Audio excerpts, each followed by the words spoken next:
And welcome to Hero Power. I'm your host, Avantes, and as always, I'm joined by my co-hosts, Zeroshio. What is up, gang? And Versika.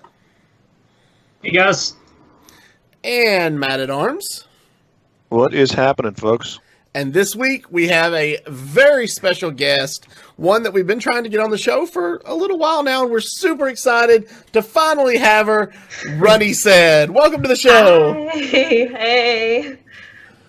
So we are super excited you were able to make it this week. We tried to get you on last week and couldn't quite make it happen, but this week, here you are. Like I said, we're really glad to have you. Can't wait to get your opinions on all the news, and you've brought a great deck for us to check out this week. So welcome. Thank you. I'm really excited to be here. Thank you guys for being patient enough to wait for me to get on. Oh, no, Always. it's fun. I've been waiting for a year to get you on. So. Wow. So you first popped up. You first popped up on my Twitter feed. I guess it was about a year ago, and it was your handle that really caught my attention. Oh, yeah. Because I'm a huge Doctor Who fan. And then when I saw that, I'm just like, I wonder if she's into Doctor Who. Yes. And so I started following what you were doing while you were starting, and I was just like, we need to really get her on the show. To this day, Eccleston is my doctor. I love him when the doctor dances. Oh yeah. Yeah. So, I'm at 11. I like Matt Smith's doctor. Matt Smith was really good too, but I mean, we can't count out Tennant or Capaldi either. I mean, they're all. It's just maybe I'm just old. I'm a Baker fan. I just can't. The fourth Doctor's got it. It will always be my doctor. I have to say fifth Doctor. Or no, wait. Who's the guy with the sprig of lettuce on his? That's 5. Oh yeah, that's 5. Yeah, that's my doctor. The celery allergy. Yeah.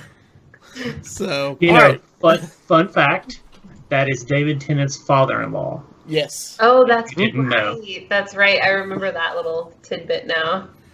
Yeah, it's great. If you don't follow them on Twitter, Tennant's wife, Davidson's daughter, posted a picture of Davidson changing a light bulb with Tennant supporting him on the ladder, and it's like, how many doctors does it take to change a light bulb? That's awesome. That's funny. So, all right, well, we got a great show lined up for you. We're going to talk about these nerfs. We're going to let you guys know how Versika's Shaman Challenge turned out last week. We've got some other stuff to talk about. We've actually got quite a bit to talk about this week. And then, as we said at the top of the show, we're going to play some Even Rogue during the play portion this week. So make sure you stay tuned for that. All right. So, as we just mentioned, your battle tag comes from your love of Doctor Who. But why don't you tell us a little bit about how you got into Hearthstone? Okay, I was sitting one night bored, and I went into the App Store for iTunes, and it was an editor's choice, recommended one, and I'd never heard of Blizzard or Hearthstone or anything like that, but it looked fun, so I downloaded it, enjoyed the solo mode, and so I kept playing.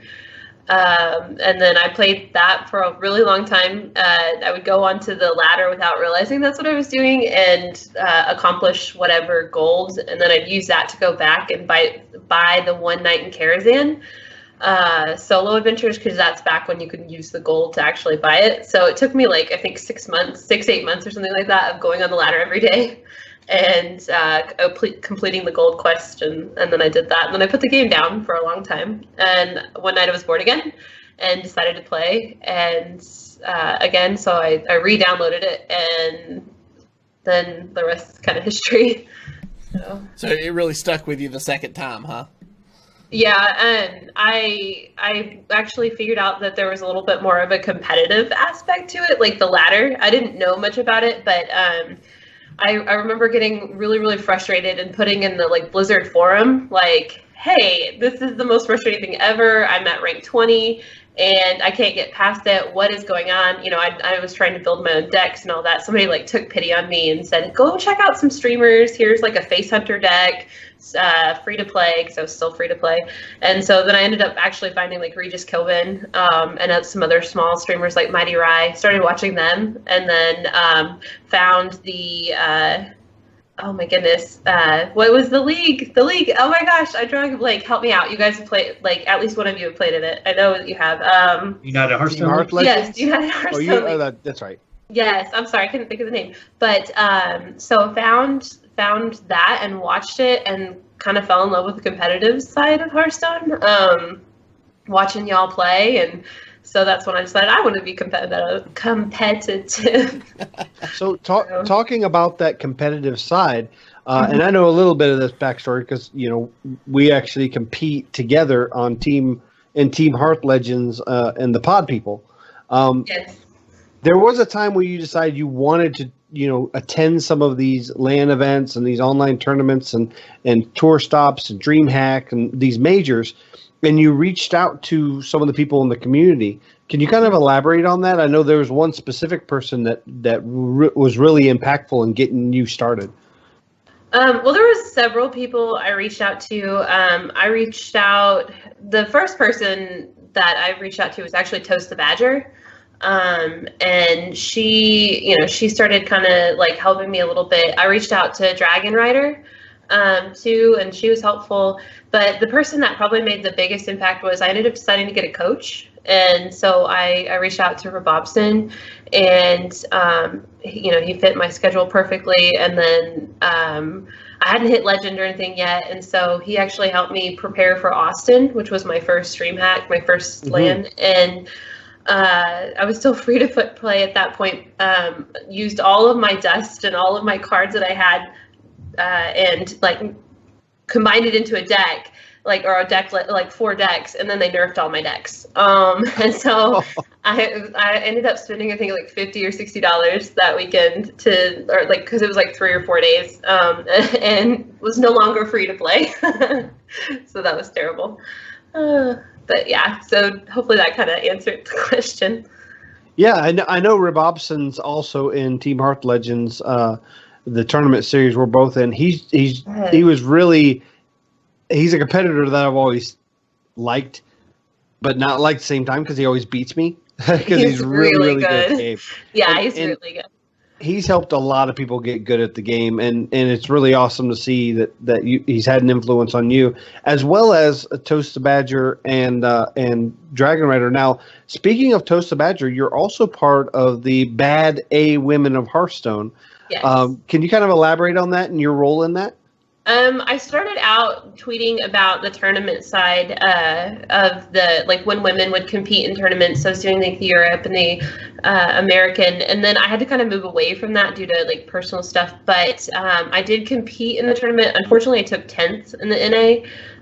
My tiebreakers were just absolutely awful. I went 5-3, and so 2 5-3s didn't make it, and I was one of them.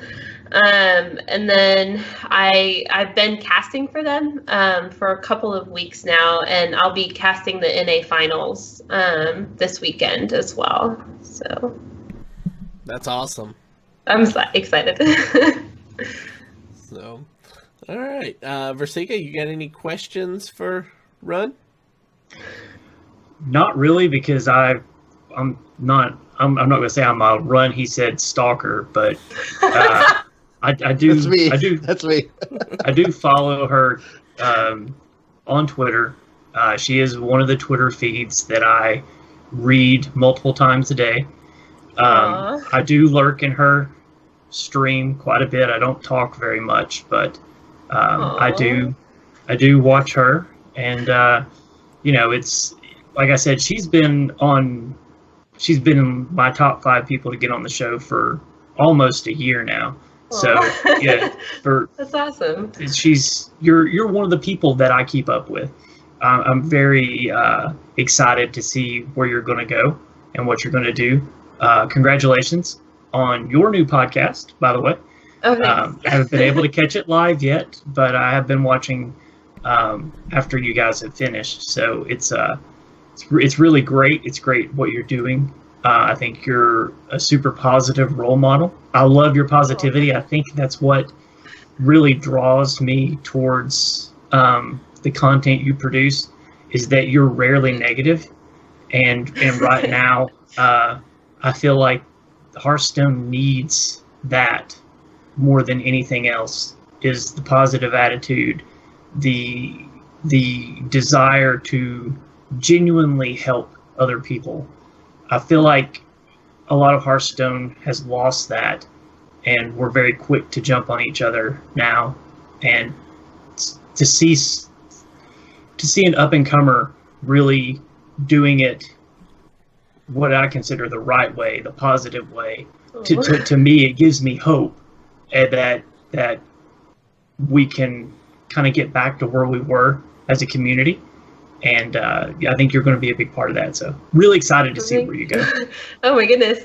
I'm going to not get emotional over that. Thank you. So, Wow. So off of Versika's statement, for those listening who may not know about your show, why don't you tell us a little bit about it? Sorry, I have my hands in so many pots right now. I feel like you guys are just going to plug me all night long.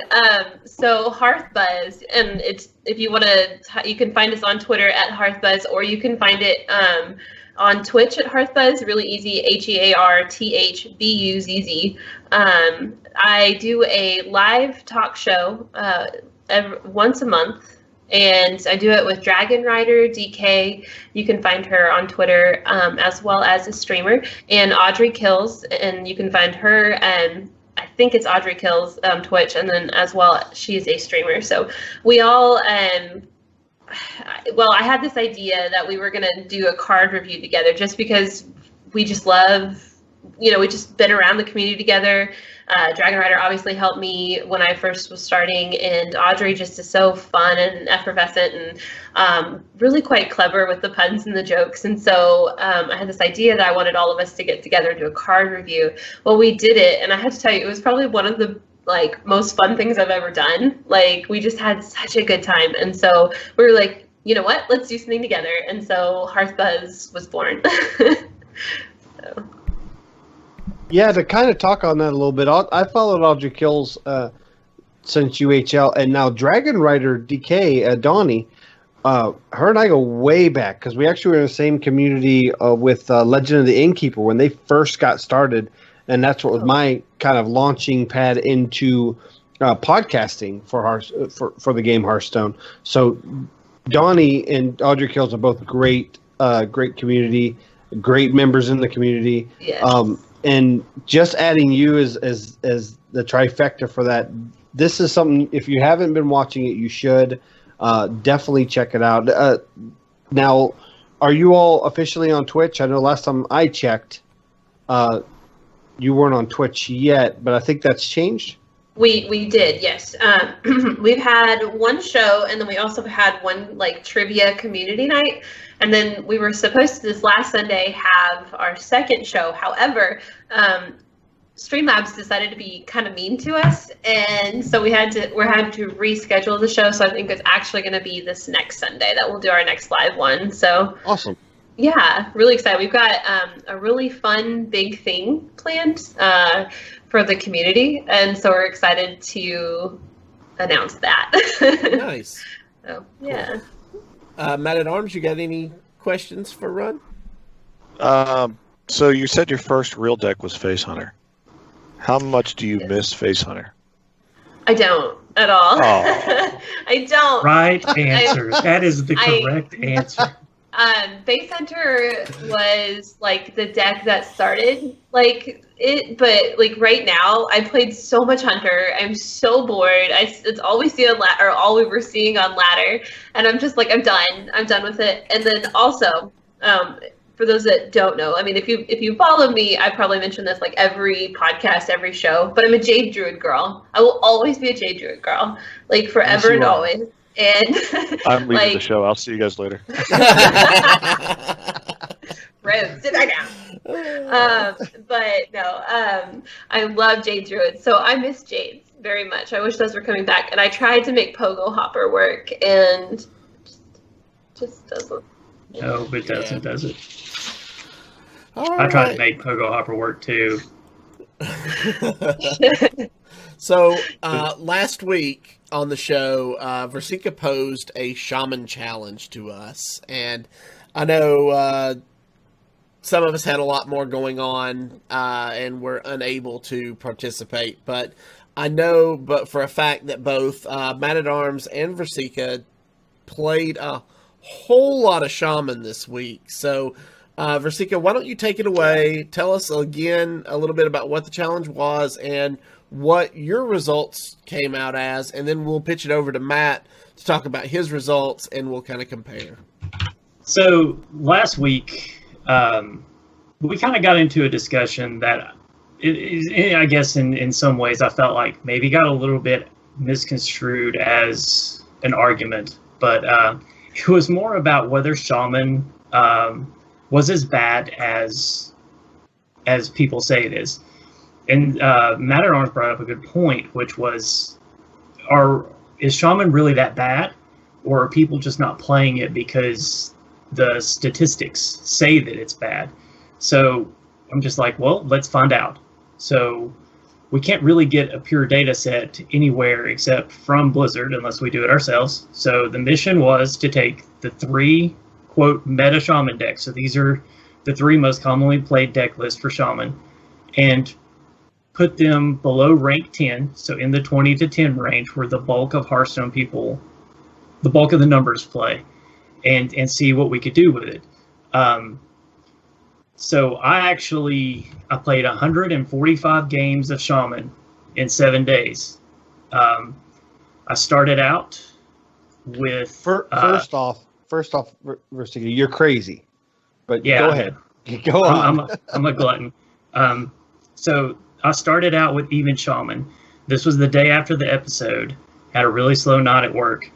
I played 50 games with even Shaman, and I played it all on the NA server.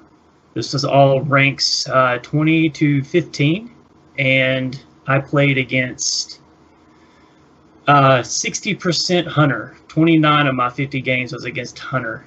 The deck, Matt and I played the same list, I think, and his win percentage was actually better than mine with this, but I had a 30% win rate. 4% win rate versus Hunter, so it was a brutal night. And we actually Matt and I talked a little bit about earlier today about just some of the differences as to why my numbers were lower than his, and we both tend to agree that it was because I wasn't drawing Flame Tongue Totem or Corpse Taker early enough to make a difference. Mm-hmm. It's a rough matchup if you don't have those 2 cards fall in play. But yeah, so 60% play rate, Hunter. So Elemental Shaman started on Saturday. I played 30 games of Elemental Shaman with a win percentage of 40%. Once again, Hunter was by far the most games I played against. It was a 50% play rate.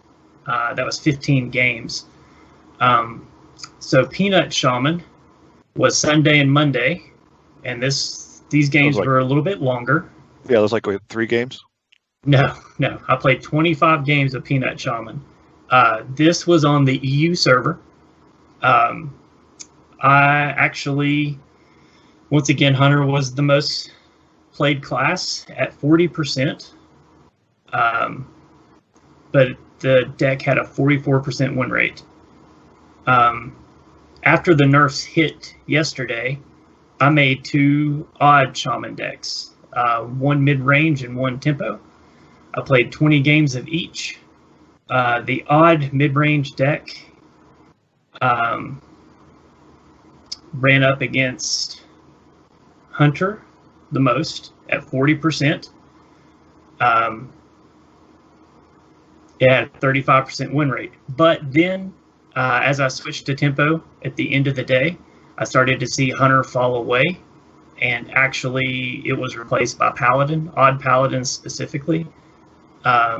Against that deck, I played against 25% Paladin, 20% Hunter. Everything else Actually, I played against 15% Priest. It had actually had a 70% win rate. So I know the meta was sort of new, but it did the best for me. I did play some of this deck on EU as well. Oh, I didn't mute. I'm sorry. It's okay.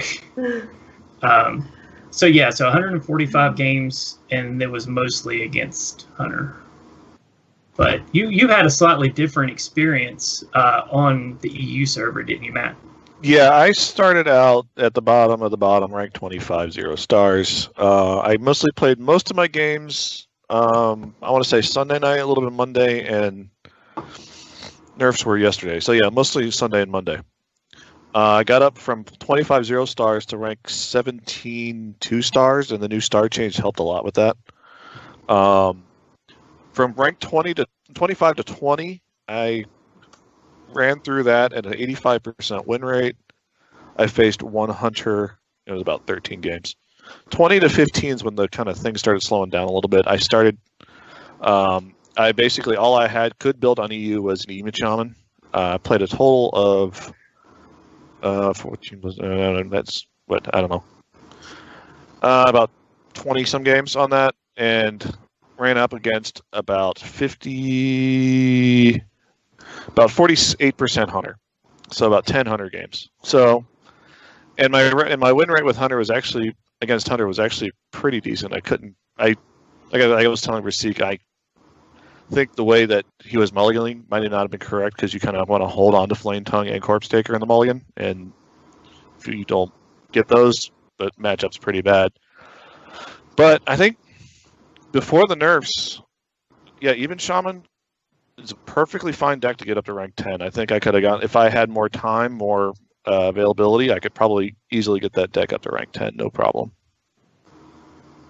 And then once they get up to 10, it's just a matter of just jamming games to get to 5, and then at 5 I usually stop anyway. Okay. So really the whole point of the conversation was Shaman the worst class currently in the game as far as balance? Well, I think the conversation was about Zerosha said he thought it was balanced, and it probably is up top. But what we tended to see, and looking over Matt's numbers down below, it didn't look very balanced at the bottom. Some interesting notes. So out of 145 games, I ran into one Druid. I ran into, counting real quick, 4 Warlocks, and 1, 2, 4, and only 9 Shaman in 145 games.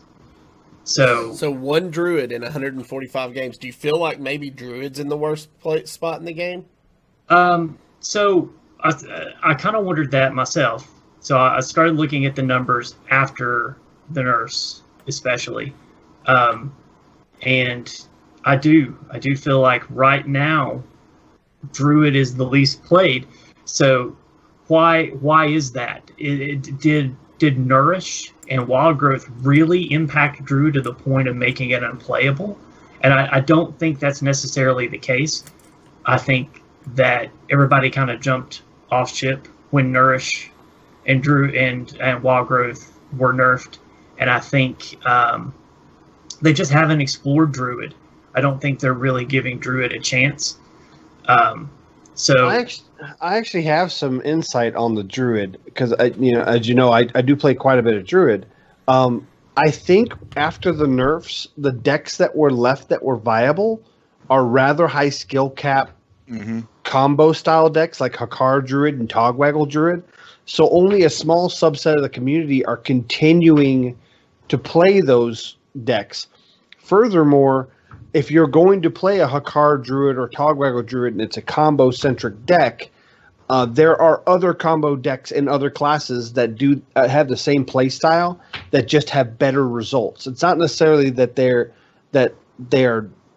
predominantly better than Druid specifically, but that specific type of deck, they're just better. And since Druid doesn't have a viable aggro base where a lot of your majority of players like a quick aggro deck they can play, and right now Druid doesn't have a viable aggro deck, that's why it's the least amount of played. But if you look on HS Replay, when it comes to win rates, Druid is not on the bottom. So while it might have probably the lowest played rate, it doesn't have the highest win rate. And I think that kind of correlates to Shaman as well, because Shaman, I think, is a very viable class. However, its biggest counter is Hunter. And since Hunter is the majority of or was the majority of decks, that's what's affected and skewed some of their numbers. Now, with these most recent nerfs, which we'll talk about in just a moment, Hunter's morphing and changing. It's not really going away, but the styles of Hunter decks are changing, which may open the door for some forms of Shaman decks, even though Shaman did get nerfed as well. I will say that out of all the games I played, I only played against 4 Warlocks, and out of those 4 Warlocks, 3 of them beat me. So I don't think that the play rate in the lower ranks is necessarily indicative of the strength of the class. I think it's more indicative. I agree. Of, like Zerocho was saying, I think people under 10 tend to want a faster game, and right now the effective decks for those classes aren't fast, so I don't think people are playing them. So when you're looking on HS Replay and you're looking at Vicious Syndicate and you're seeing Tier 1 and Tier 2 decks, I don't know that I would give those as much weight as maybe a couple of weeks ago, because I don't think they're getting the sample size to really make an educated decision on them. And I don't think people have taken the time to really explore the class right now because of the strength of the OTK decks and not really anything to challenge them right now. So I think once somebody figures it out and it's something that you can say play in 10 or 12 turns, I think it'll really catch on, especially in Druid and Warlock.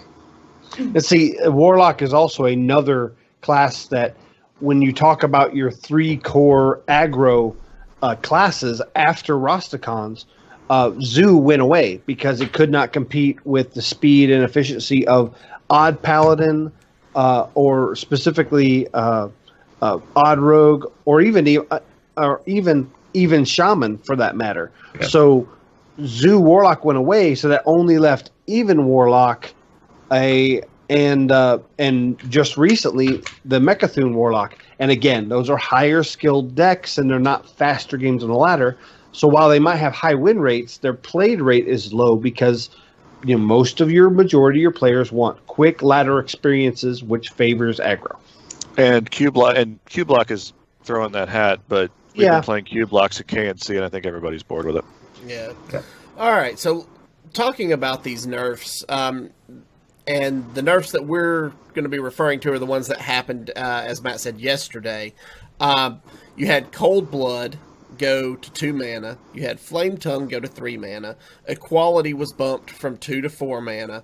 Hunter's Mark was bumped from 1 to 2 mana. That's the second time that card has been nerfed. And T0. And Emerald Spellstone bumped from 5 mana to 6. And Blizzard stated, we're changing these particular cards because each one has been highly prevalent, regardless of what strategies have been popular or what other cards have existed around them. When basic and classic cards become this ubiquitous, they take away from the flexibility players have when building decks, ultimately stifling the diversity of decks that we see playing in Hearthstone. So, Run, what was your initial thoughts or reactions to these nerfs, and do you feel like any of them were overly harsh? Sometimes I felt a little bit targeted by Blizzard because I was definitely playing Even Shaman and Odd Rogue the whole month. However, I don't think any of these were as harsh. They didn't run any of them into the ground as they have in past nerfs. Pretty much they've made a few cards unplayable. I think these are still playable. They just changed the game. I think. I don't think the Spellstone, which was probably the hardest one, is not still playable. It just makes it a lot slower. So. All right, Zeroshio, what are your thoughts on the nerfs? So first, I'm going to take the big dog, Emerald Spellstone. Emerald Spellstone being nerfed from 5 to 6, it's what needed to be done. It does kind of lay it right in line with when they want control decks to be able to do full board clears, usually around turn 6 or 7 or 8 time frame. But this also opens up a lot of experimentation with a even hunter, which allows your traps, your secrets, which are 2 mana, to be played with the Spellstone and Rexar as well as Zul'jin if you want to. So a lot of your power cards now in Hunter are in that even slot, and it hasn't been fleshed out yet. It's only been 24 hours. So, but we are seeing people experiment with that. The one that hit me the most that I was really worried about is equality going to 4. As people probably know by now, I am a Paladin main.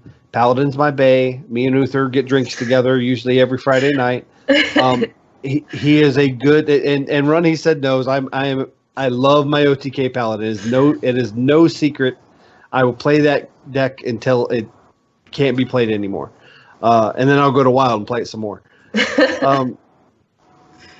I played my OTK deck and I thought, let me not make any changes to it and see how it plays.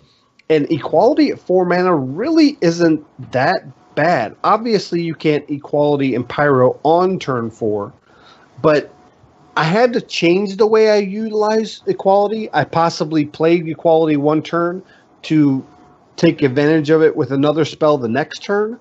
And with Shrink Ray being 5 mana, you don't feel like you get the full value out of it. And I am considering going down to 1 equality and 2 Shrink Ray instead of 2 equality and 1 Shrink Ray. But I still found equality as being efficient in control decks. Now, I know a lot of players that play even Paladin say that you cannot put equality in even Paladin at all anymore, and it's pretty much a dead card in that deck. And to that I say, that's what Blizzard wanted. That's what Team 5 wanted. They wanted equality, in my opinion, from my interpretation of these nerfs. They wanted equality to be played in control style and / OTK style Paladin decks, but not be abused in more aggressive strategies like an even Paladin. And I think they hit the mark with this. I'm actually more happy with that change now that I've been able to play with it than I was when I heard about it a week ago. So yeah, that's my take. The other ones I'll let the other guys talk on because they're classes I don't necessarily play a lot of. But yeah, that's that. To me, they hit the mark. Matt at Arms, what are your thoughts? I started out first day hating these nerfs, all of them, except for maybe Hunter's Mark and Spellstone. I was okay with those. Cold Blood right now and Flame Tongue, especially Flame Tongue. Just why right now? I don't want to face OTK Stone. Do this at the end of the year. Do this when they announce the new rotation. The fact that Shaman is in, we just did a Shaman test and Shaman's okay, but now Shaman's not okay. What's Shaman gonna do?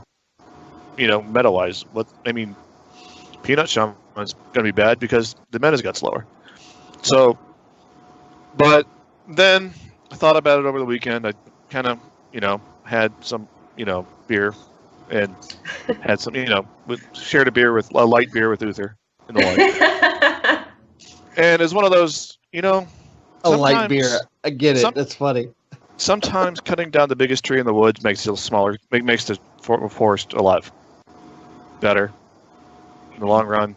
And the fact that Odd Rogue, especially, and to a lesser extent, much lesser extent, even Shaman, was kind of keeping down the aggro decks that were left to exist. Maybe something like a Tempo Odd Mage can now exist, which it does, and it's really good. Something like Zoo could come back. Something, like a buddy of mine who has not played for 3 months just started jamming Tempo Mage, Aluneth Tempo Mage, and is back up to rank 3. So it's like, so I think, you know, at first I was just dead set. This is terrible. Baku and Gen are ruining the game, because why else would you nerf equality to 4 instead of 3? You know, but I've kind of come down a little bit. I'm still not happy with the nerf, with especially the Cold Blood and the Flame Tongue nerf, but I'm getting over it. And I'm feeling like the game actually might be better in the limited bit of play I had last night, playing a lot of even Warlock, which I wasn't able to play because of a 1-mana Hunter's Mark. And yeah, I think things might actually be better. Well, we'll see. It's still very early to tell. All right, Versika? I actually love them. I love all of them. And I know that's an unpopular opinion, but I'll start with equality. This has been one of the most powerful cards in Hearthstone since I've been playing. And Paladin was the only class that could completely clear the board of anything on turn 4. Granted, it took 2 cards. It could do it again on turn 6. Now, it has to wait until turn 6 or turn 8, which puts it more in line with what Warlock can do. I think that's a good thing. I think it's good for the game. So I was very happy to see that. It's been one of my pet peeves for a long time in Paladin, along with Divine Favor, which is still I was waiting for Divine Favor comment. We can still hope for Hall of Fame for that one. Yeah.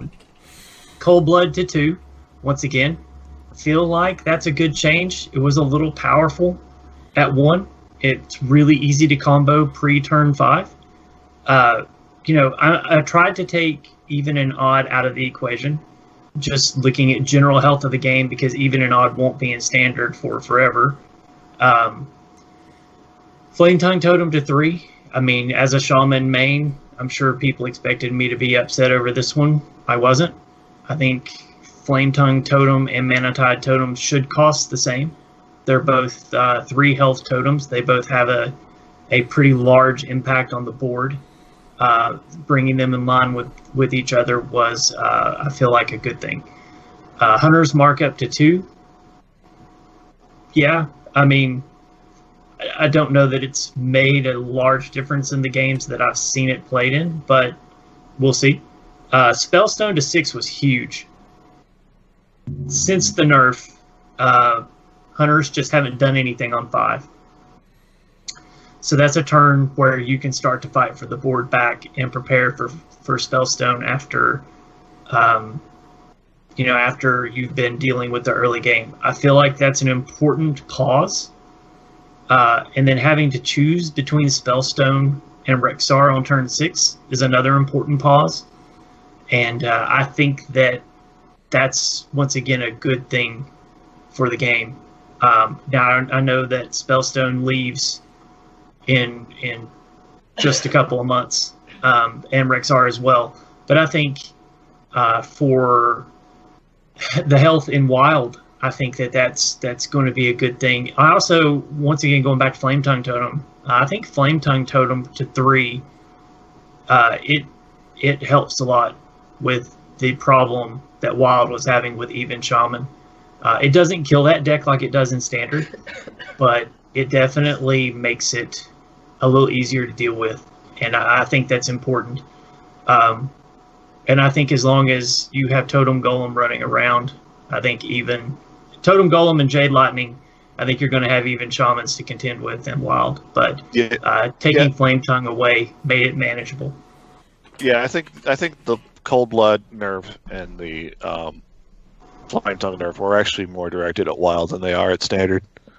Cold Blood, yeah, because Odd Rogue is still was a major threat, but it was probably like a mid-level, like tier 2 deck maybe. But in Wild, Odd Rogue was ridiculous, and even Shaman's really ridiculous in Wild. I haven't even had a chance to go over there yet and try it out, but I think those two especially were directed at Wild because that metagame was insane. I went from an 85 or an 87% win rate with even shaman, and I played a 10-game set, and I was hovering right around the 68, 70 mark. So it's gone down a little bit, but it's still a very, very viable deck. So I knew post-nerf, my co-hosts probably wouldn't do the due diligence. So I took it upon myself and spent yesterday playing about a dozen games with Spell Hunter. And basically, yeah, the Hunter's Mark, I didn't really notice any difference at all. I still used it just as viably as if it was at 1. Now instead of 2 mana to equip Candle Shot and Hunter's Mark, now it's 3 mana. Not as big a deal. The Spellstone, I kind of changed the way I played. I went to where I pretty much held Spellstone if I was on the coin. If I wasn't on the coin, then I was throwing it back. And I was able to play Spellstone on 5 for 4 wolves more times than not. So I was still able to flood the board and get the damage in at least 1 round before they were able to clear. And I ended up using Spell Hunter to go from 20 to 15 last night. Again, the change in stars really helped that push. I was able to get up there in just about a dozen games or so, but it was still pretty usable, and still played it pretty well. So I was all right with it. I knew this morning when you logged on and you outranked me, I knew you had switched over to Hunter. Well, see, I actually did some testing too, because I play Death Rattle Hunter. Now, it doesn't run the Spellstone, but it does run the Hunter's Marks. And I noticed right away that I had a problem because it killed my Keleseth interaction. So I opted to take out the Hunter's Marks and replace them with Secret Plans. And actually, I was only able to had time to get 2 games in, but I went 2-0 with it. And it felt better because being able to have the option of traps of your secrets in that deck while still getting the benefit of Keleseth, it worked out well. So I think once Keleseth rotated out or something like that, I probably still could keep them in there, because the game that I did the games that I did play with him still in there and the Hunter's Marks, I was able to still win those games. I just wasn't able to get my Keleseth bonus, which maybe that tells me Keleseth is less needed than the Hunter's Mark, but I don't know. Right. I would actually consider Wing Blast in that spot. I actually saw a lot of Wing Blast yesterday. Well, he did against me because I played an even Hunter, and Wing blasted him to death while giving him the plague with the card back. Yeah. So speaking of the plague, and the totem. Yeah. So speaking of the plague, yesterday, along with the nerfs, we also got the Curse of Hakkar event. So a small number of rumblers have already been marked by Hakkar's curse. If you should encounter them while playing Hearthstone, the curse will spread to you in the form of the Mark of Hakkar card back. Now, I feel like this is one of the coolest things they've done in a long time. It's a really neat way to earn the card back by just going out and playing the game and running into somebody who has it, and then you get it, and then you share it to people. I'll be honest, it's a strong reason I played as many games yesterday as I did. I was just having fun being out there on the ladder, spreading the card back and checking it out. It was a lot of it. Yeah, I felt like Oprah Winfrey, and you get a card back, and you get a card back, and you get a card back, and I literally, I got in, I was like, oh, I didn't get the card back, and I immediately get a message, hey, do you have the card back? I was like, no. He goes, I'll give you the card back. It was a listener that gave me a random ladder request one day, Dream. So big shout out to Dream. Thanks for getting the card back. And then, of course, I made sure to get in our patron-only Discord that you can be part of over at patreon.com/heropower, and said, hey, I got the card back. So I just started spreading it out, and then I got on the ladder, and most of the people on the ladder had already had it. So whatever Blizzard intended, it's working so far. Now, my only concern is I'm hoping they spread these out based on ranks, not just when people logged in, because I would like to make sure that players all the way down to rank 50 got a chance to get this card back on the ladder, as well as those up in my rank. Because obviously we're a little bit more, we put in more games at the rank 5 to legend side. So if you know anybody out there that hasn't played in a while, or maybe you only see them on every few days, send them a message, text, Twitter, something saying, hey, get on Hearthstone, get your card back. If you have it, play me, but spread it, because this is a really cool way. And the more people that get involved in something like this and show the appreciation, they'll do it again. And that's really cool. Yeah. I really liked this. I hadn't seen anything like this from Blizzard. I don't think there was ever anything, but I like the fact that even if you don't have it now, like let's say you join Hearthstone in 6 months, if somebody's using this card back still, you get it, right? So I think that's one of the biggest things. When I started, I was so frustrated because there's so many card backs I can't get now, because I didn't really start playing up until like June of this year, seriously. And so I want these card backs, but I can't get them. Well, this one is actually going to be available, that you can, if somebody has it in back, you can friend them and play them or whatever. So I love this idea. And it's just such a pretty card. Oh my goodness. So pretty. So do you know the history of the virus, the spread virus? I don't know. This actually started in World of Warcraft. Yep. Back around Burning Crusade, during the launch party. There was a in-game virus that a player could get, and then they would run into a crowd, and it would spread to everybody in the crowd, and it would just tick off your health. You'd eventually die and respawn. And so people were just getting the virus and running into the major cities and killing everybody. So these viruses had a timer on them, but there was a bug with them that if a pet got it, it would never roll off the pet. So hunters and warlock pets and everybody who had pets, all they had to do is pull their pet out, and it still had the virus from before, and it would just infect the whole town square. It wasn't meant. It wasn't supposed to leave. Wasn't it Encourage, if I'm not mistaken? Yeah. It wasn't supposed to leave Encourage. It wasn't supposed to leave that zone. And once you left Encourage, it would drop off, but it would stay on the pets as long as you didn't summon them. If you summon them right in the middle of Orgrimmar, the whole city of Orgrimmar would have the virus in a matter of minutes. Yeah, it was fun. And then the coding had it taken off you when you left Encourage. Well, if you didn't go to Encourage, you had it, and that was it. Yep.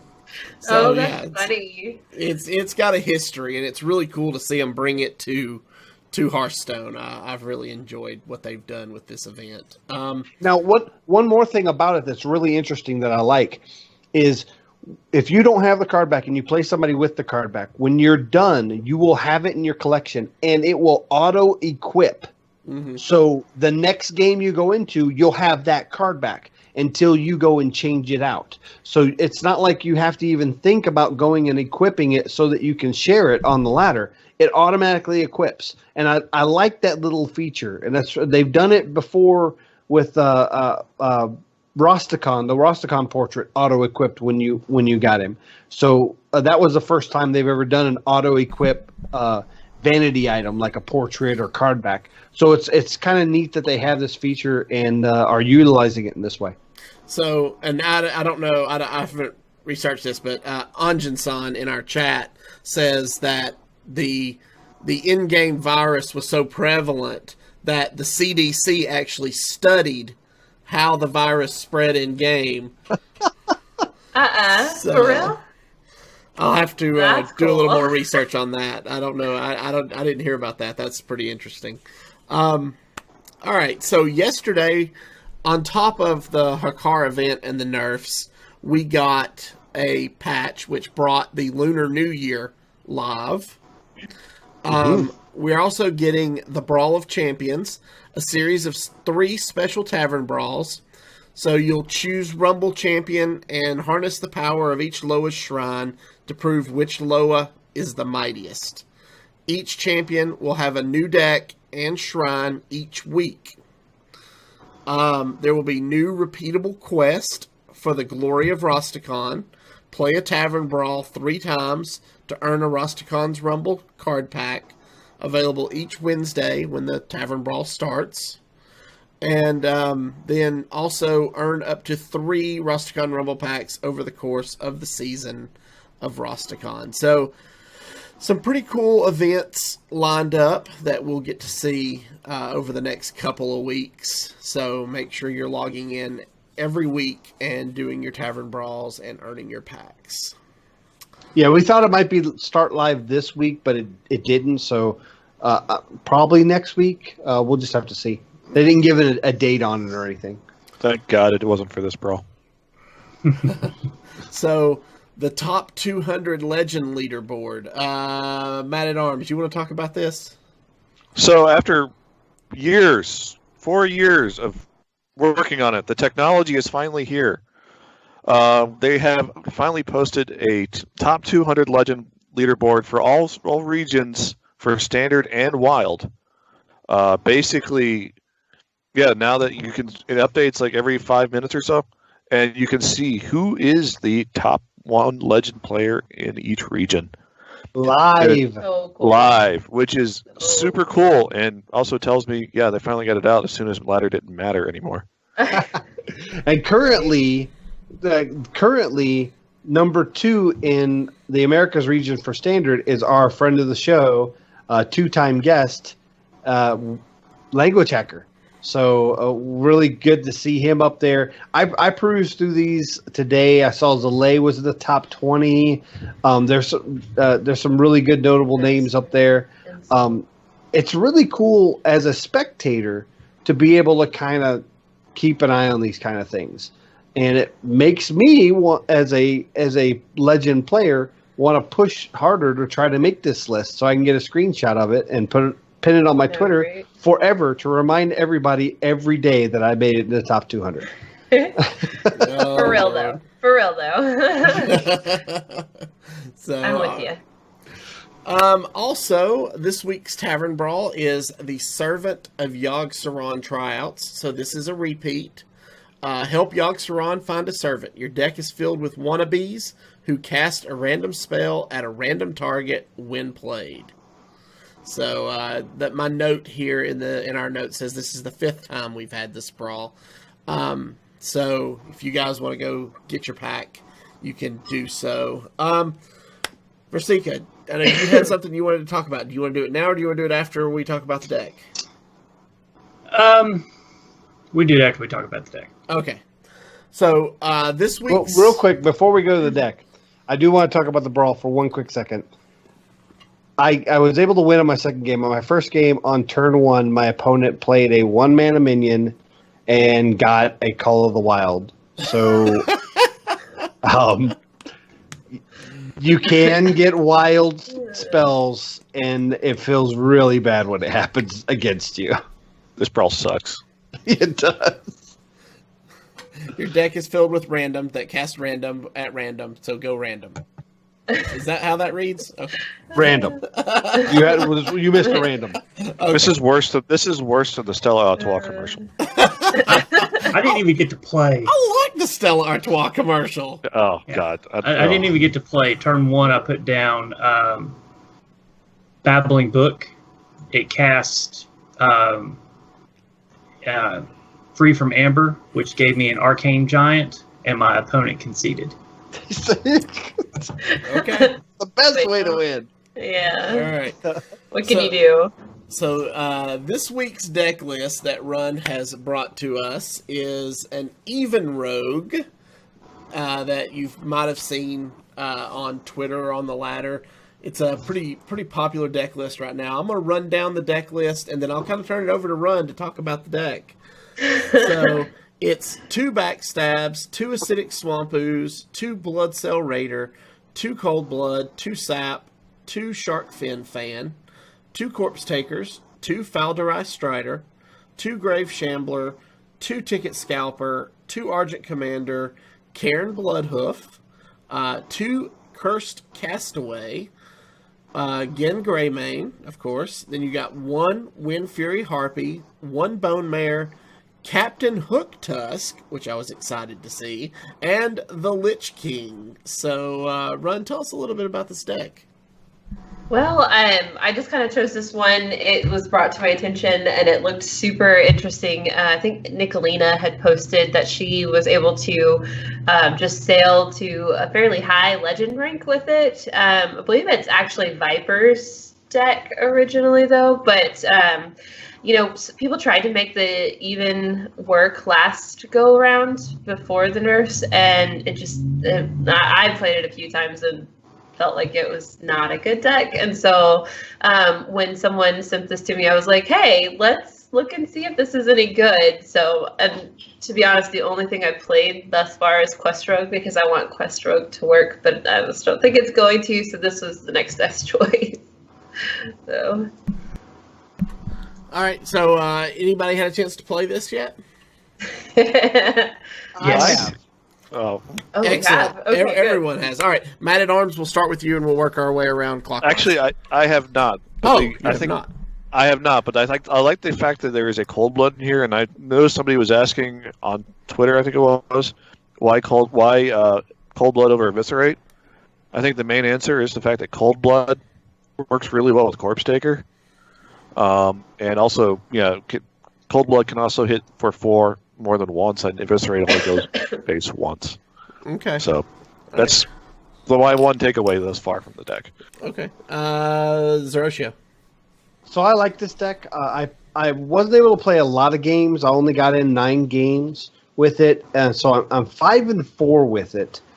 When you win big, but when you lose, you feel like the deck's missing something. That's the only thing I'm feeling right now. Now, I like the deck. I think it needs some refinement. I did notice the cold blood and no eviscerate, and it wasn't so much why not eviscerate instead of cold blood, but more of why not eviscerate as well. I think we might be able to trim it down a bit if we get some more samples in and find out what cards are kind of running it short. I like the cannon in here. I'm not sure if it's needed, but I'm going to keep playing it. I want to get a decent sample size, like 50 games in it, before I start making some major adjustments. I really don't like playing with a deck too much until I've gotten at least 100 games, but since it's so new, maybe 50. But yeah, this definitely has a great shell, and I tell you, when that Captain Hook Tusk hits, a lot of people didn't like Ticket Scalper because it was like it's so easy to kill and you won't get the draw advantage. But when it has Rush, you almost always get the draw advantage. And one of the best cards in here is Cursed Castaway. I dislike the fact that there's only 2 cards in here Cursed Castaway can draw. I would like to put Eviscerates in here to double that number of cards so that if you've drawn your 2 Cold Bloods, Cursed Castaway still gets some value. But again, I like the deck. I'm going to play with it some more and find out how I will find it in a few more tests. I'm excited to play it tonight and maybe learn how to run it better. All right. Versika. I've actually been playing a version of this. It did get better with the nerfs. I only run 1 Acidic Swamp Ooze, and I don't run Bone Mare. So I run 2 Eviscerates instead of the second Ooze and Bone Mare. I would rather have the 4 damage that you get from Bone Mare to be able to be placed where I want and divided out or go to face.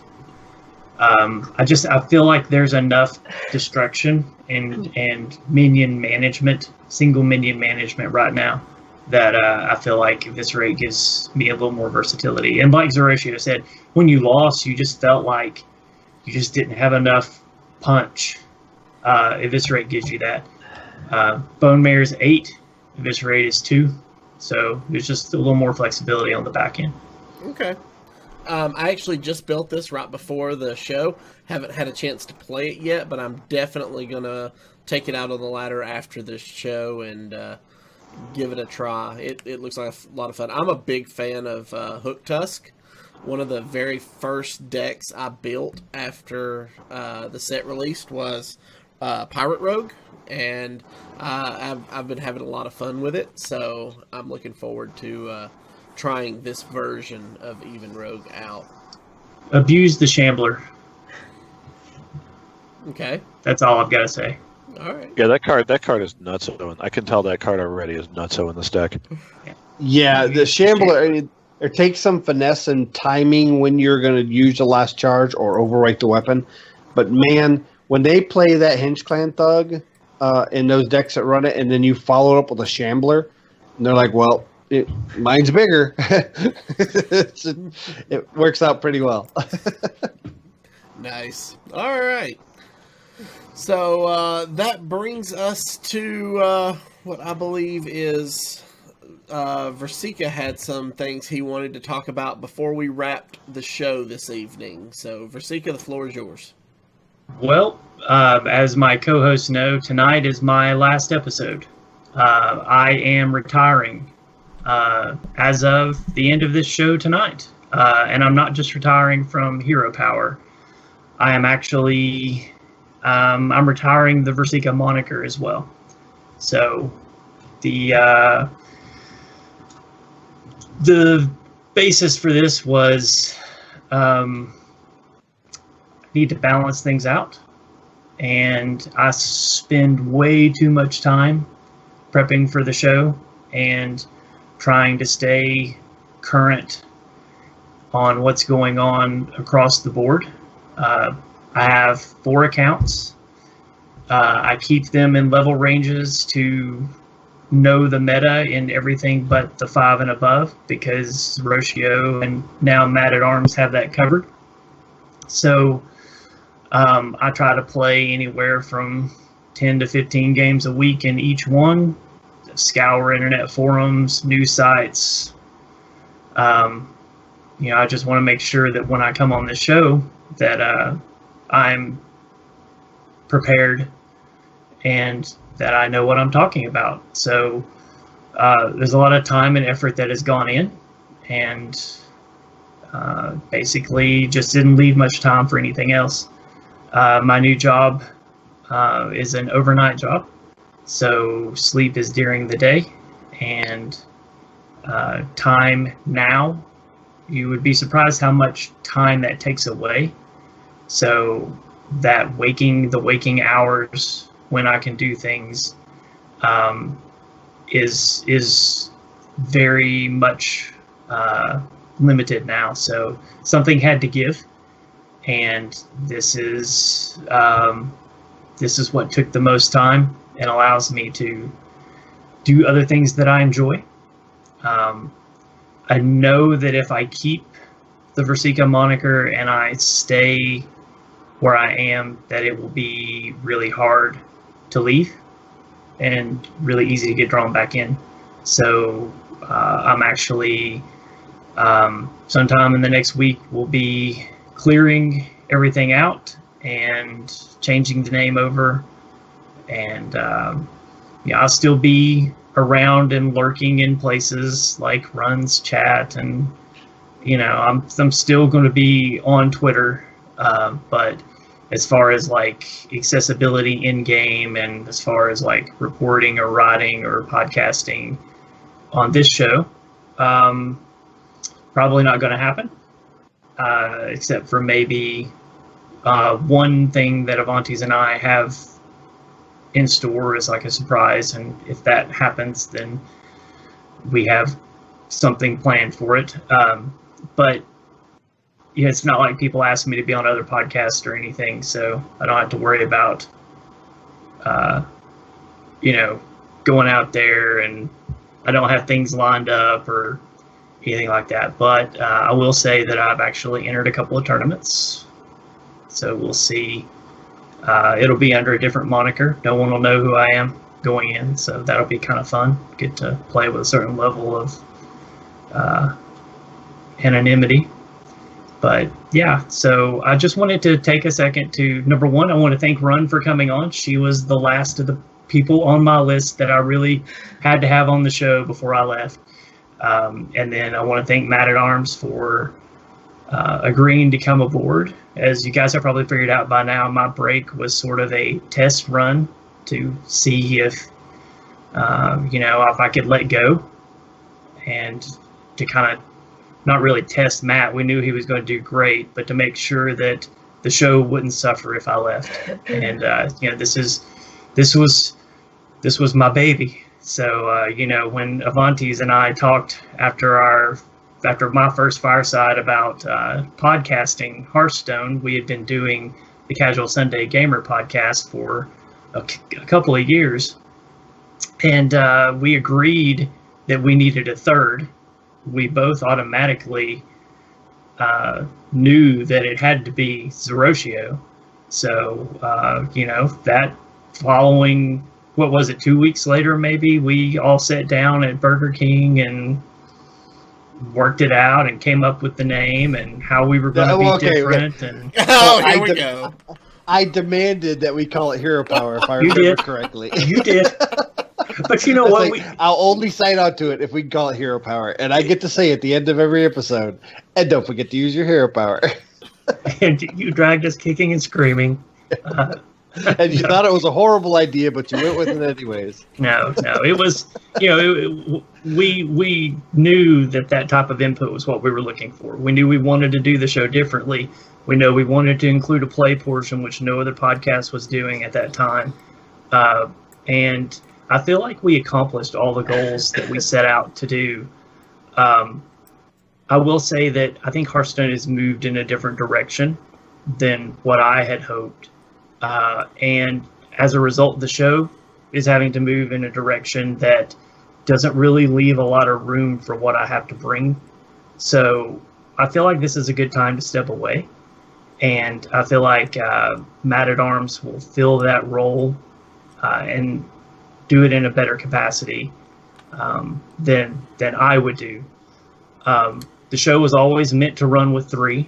It's been fun to come back and be the 4th for a little bit, but like I said earlier, it was always a test run to make sure that I could step away. And since we've proven that is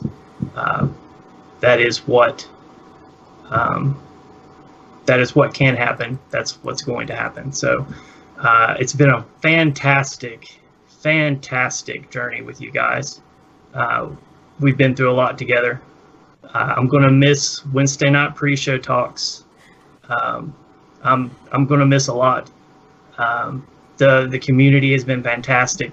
I can't thank the guys out there, these other podcasts, enough. So Coin Concede, Legend of the Innkeeper especially, you guys have been fantastic. Dan and Fred down in Hearth Coach, Rod over at Tier 5. I've gotten to play in the UHL, which I never really thought was going to be my thing. So it's been one of the best pieces of my life. And I really appreciate that you guys let me be part of it for as long as you did. And I'm still going to be a listener, still going to listen every week. I'll occasionally come in to chat, but for the most part, I'm going to have to separate at least for a while to make sure that I don't, to make sure that I can step away. So you guys are going to be missed. Like Wednesday nights, I don't know what I'm going to do with myself, but I know what you can do. And we know where to find you. Down on the bank of the river fishing. That's where you're going to be. And I will be. I will be. And, I actually went downstairs this morning and I stretched and pulled out some of my old workout sheets from when I was a Taekwondo instructor and, went through some of the paces, and I may try and find a school and get back into that. But, it's time. A couple of weeks ago was my 3-year anniversary of having survived my stroke. So, I had to relearn how to play Hearthstone, and Hearthstone was instrumental in helping me get the use of my hand back and sort of retraining my brain to think. And so now I need to start putting some of that coordination into some physical aspects too. So long story short, you guys are awesome. Thanks for letting me tag along and be along for the ride. And I wish you guys nothing but the best. And to everyone listening who has been supportive over the past 3 years, that's much appreciated. And I'm going to miss you guys too. So. All right. Well, don't make me cry, Versika. You still have to play. You still have to play crying. Yeah, exactly. All right. So if you guys are joining us on Twitch or YouTube, please stay tuned for the live play portion of our show. If you are listening via our audio podcast, we'd like to thank you for joining us. Remember, you can follow us on Twitter at HeroPower_cast.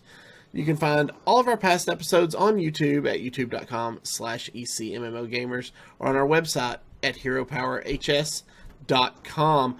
Run, why don't you tell people where they can find you if they want to follow you or check out your streams? If you want to check out my streams, right now I'm streaming Monday through Friday, 12 to 3:30. Actually going to have Language Hacker on the stream tomorrow, so stay tuned for that. I don't know when the podcast comes out, but if it'll come out tomorrow or not. But you can also find me on Twitter. That's where I'm probably the most active at RBG_Runhesaid. Exactly how it sounds, RUNHESAID. Yeah. All right. If you do enjoy our show, you'd like to help support and improve it, or if you'd like to join in the conversations in our patron-only Discord, you can do so at patreon.com/HeroPower for as little as $1 a month. And we, Zeroshio, Matt at Arms, and myself would like to say thank you to Versika for everything he's done to help get us to this point. And enjoy your retirement. And the three of us will see you all again next week. And don't forget to use your hero power one last time, Versika.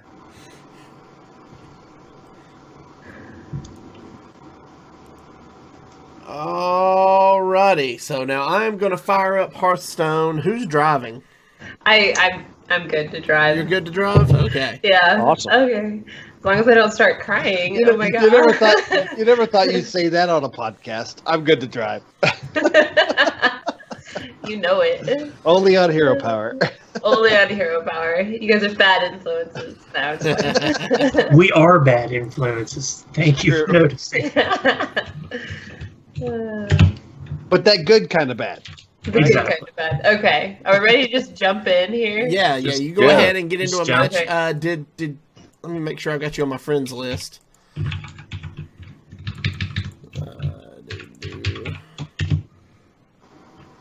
Now, just so you know, now that I've got you on my friends list, you're not going to be one of the people that I take off it. So. Okay, I do not see you on mine, so I don't know if maybe the invite didn't go through. Hold on. Yeah, I don't think it did. You want to link me it and I'll add you real quick? Sure. Excuse me. I'm so sorry. The coughing is terrible. You're fine. We have been on this show coughing and hacking and sniffling and sneezing, Breathing. Lots of breathing. That's how I felt like the whole podcast. I'm like, I'm sure everybody's like, oh my god, the breathing.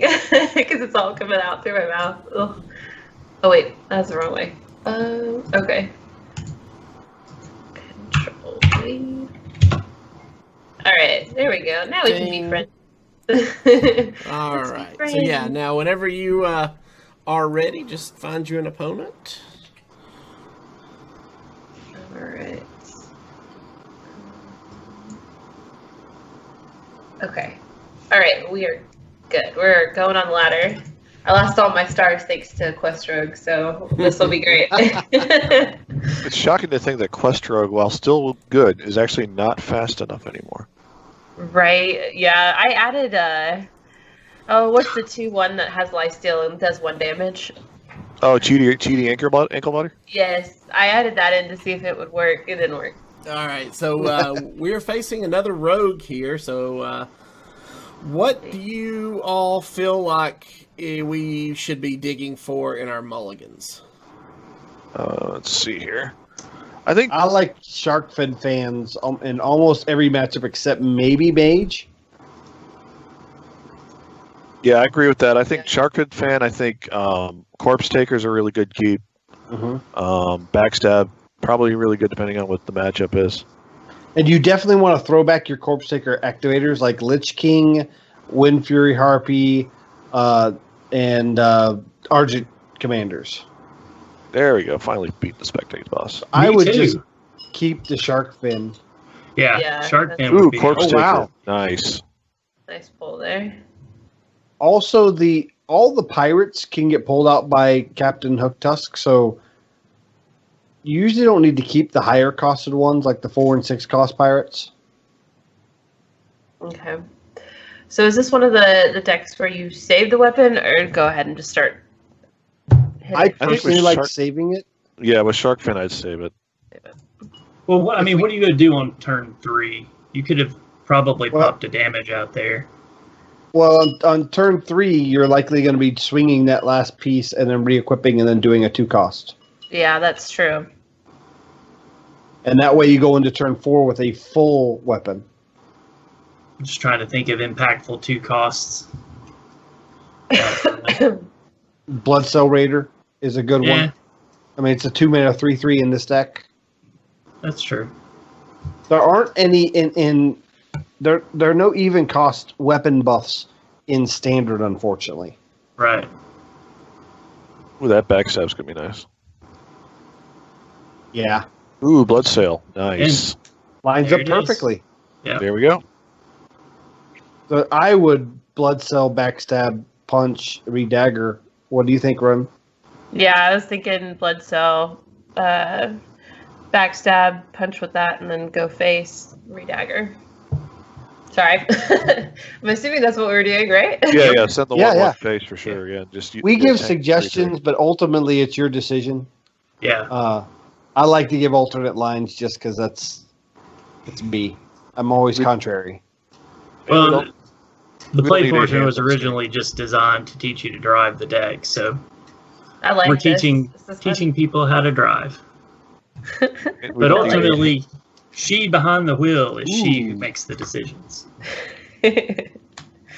I liked the title of the show, by the way, guys. That was fun. I'm thinking we're just corpse takering, right? Oh, for sure.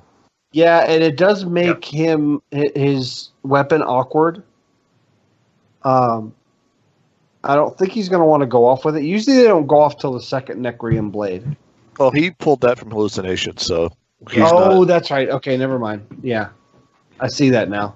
I was thinking he was a Malagos. no, not Malagos, but I mean he could be. But I was thinking maybe he was a thief rogue.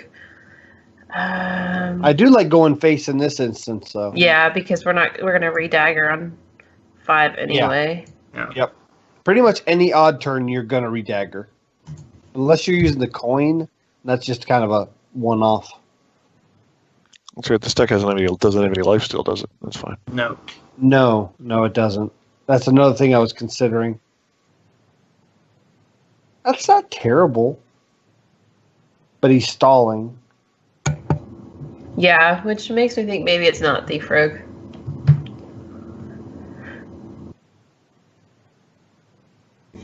Wow, he went face.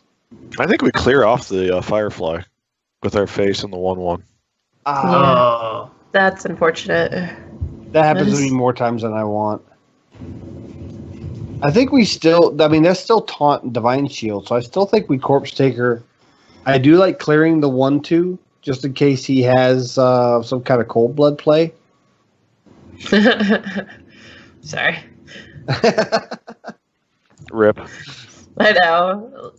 It's We're the playing with cold blood. right, but we're an even deck. That's true. That's true. This is definitely such an interesting deck. I'm excited to see if Captain Hook Tusk works. Prep It's fine. files. Yeah, the hook Tusk, when you can get it to go off, is pretty. I think we just jammed the Wind Fury Harpy, right? Yeah. Yeah, I'm thinking that too. Yeah, since he already used the Vile Spine. one of the Vile Spines. And one card is gifted here, so I don't think he'd be having a second. So now, do we bump We go face, face. with the weapon? I think we go face. He's still got one card in his hand, in his opening hand. Yeah.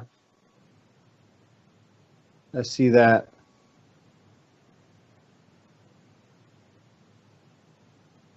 Is it the second or the third card that was the? Second sap. Because so both saps are gone. Okay, Faldori Strider. So this is tempo? No, this is I Miracle. think it might be Miracle or Miracle. Ooh, that Yeah. sap's gonna be nice. Sap's not good here. You don't want to sap either of those. No. I do think we just jam the Wind Fury Harpy again and make him have an answer. Yeah, Because we're going to Captain Hook Tusk next turn. yeah, So you want to have So- a full weapon. yeah. So when I play this deck, I've also had a lot of turns where I'm just filled with 6 and 8 cost cards. So I would probably cut some of them down. so the middle, So far, it's a good start of a deck. I don't Okay, know so- about the Bone Mare. That was the only thing in the deck that I was a little like, yeah, I immediately took the Bone Mare out. And then, do we really need double ooze in this meta? Yeah. But I didn't think so. Oh, with Q Block coming around, maybe. Maybe. But doubles Double. still. Oh, this Hook Tusk is gonna be dirty. Yeah. Gorgeous. Yeah. We're going to get card draw. We're going to get the other Cold Bloods, hopefully. Oh yeah. Yeah. I mean, one of those are kind of a little bit dead. But All three are dead. But no, I mean, we're only going to get one Cold Blood is what I mean. I think we just trade them all in, right? Or we want to go to face first to get a 1/1. Yes. Yes, we did. Then we trade in everything. The 2/2 into the 2/2 and then the 5/3s into the other ones. Yeah. And we have both Cold Bloods in hand. Yep. One thing that's a big swing is turn 10. You can Argent Commander and double Cold Blood. That is what 12 damage right there. I'm thinking we just sap whatever he throws down in Cold Blood. Oh, yeah. Cold Blood. That's Cold definitely Blood an on option too. yeah, on Captain, Yeah. Oh yeah, Cold Blood on the Captain is gonna be sick. it's fine. Do not draw Vile Spine. That's the thing though, is he has a lot of value battle cries that I hate sapping. Oh, like the Maybe you Walk the Plank would be good in this deck. One of. I like Walk the Plank in this. Razor Predator's gonna play it. Oh Swing it. wow. That's fine. Yeah. But he's taken 6. Yeah. Yeah, I think we Corpse Taker and double Cold Blood the 1/1. Yeah, because the Corpse Taker is going to have Taunt. It's game. yeah, I was gonna say, isn't that lethal? Yeah, that's game. It's just that's lethal. That's lethal, yeah. We have to activate the Cold Blood, so, So you you just use Acidic Swamp Play Ooze, a maybe? card. Yeah. yeah. Anything? There we go. And see, my point is, though, What does he say? Nerf Cold Blood, what? Nerf Cold Blood.